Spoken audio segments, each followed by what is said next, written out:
At Redwood, our students do incredibly well academically. All students, whether they do well, whether they're struggling, are still adolescents, and they're going through all the struggles that all adolescents go through. It's hard. High school is hard. These kids are all shooting to try to go to the best schools in the country. They're shooting to try to be the best athletes in the school. They're shooting to try to be the best that they can be at everything. So I think in general, there's a lot of high school trouble. So going from middle school to high school and then off to college, it's just a really, really quick 4-year transition.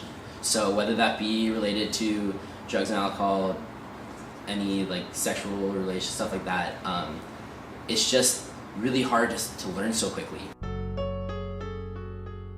The issues stem from academic stress, pressure, anxiety around getting into college versus the social, emotional issues of how to deal with friends, how to make friends, how to navigate the social scene of drinking and partying on the weekends. Young people report that you can't party, you can't go to a social gathering without alcohol and other substances being available. Statistics in the TAM district are alarmingly high. We have 71% of 11th graders trying alcohol, 51% using regularly, and 38% binge drinking. That's high.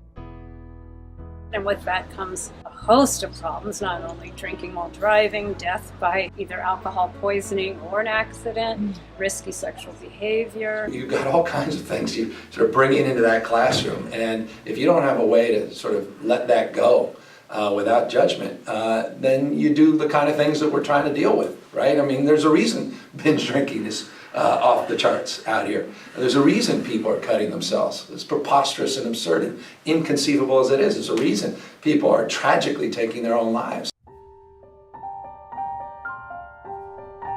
As a drama teacher, sometimes I have a line out the door of kids that just need an adult that will listen to them.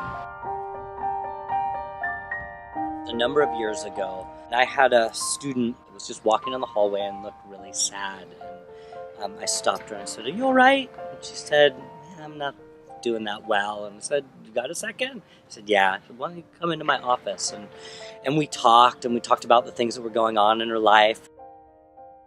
Years later, she came back after graduating from college and she said, "Hey, do you remember that day in the hallway when you stopped and talked to me?" I said, "Yeah, I do remember that." She said, "Well, I actually had just come back to Redwood because I was leaving a suicide note for a friend in a locker."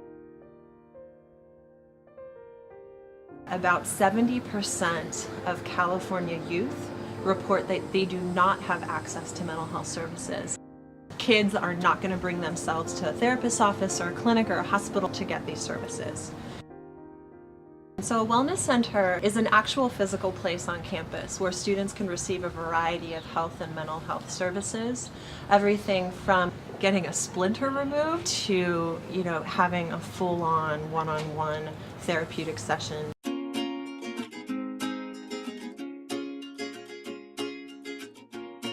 You go to the wellness center because it feels safe, it feels nurturing, it feels like a place where you can work your stuff out. When I went to another high school to visit their wellness center, my expectations were completely exceeded. It was a safe place where people freely came in and took care of themselves. So the wellness center I saw blew me away. It was like so surprising.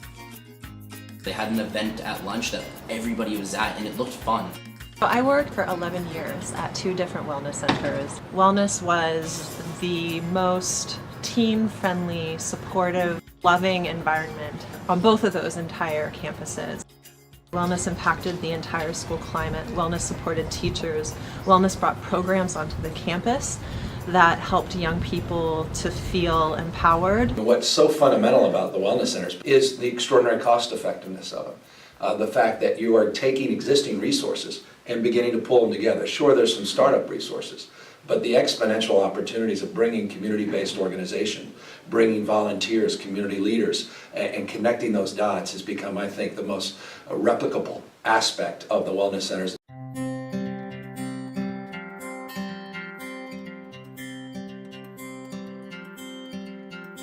This is their life, this is their community, this is their center. What better and safer place to get help than a wellness center on campus? So you're going to see student depression rates decrease, student alcohol and other drug use rates decrease, student awareness of how to take care of themselves and their health improve, school climate's going to improve, teacher satisfaction is going to improve. These are all outcomes that were true in San Francisco, and that will undoubtedly be true here in Tamalpais Union.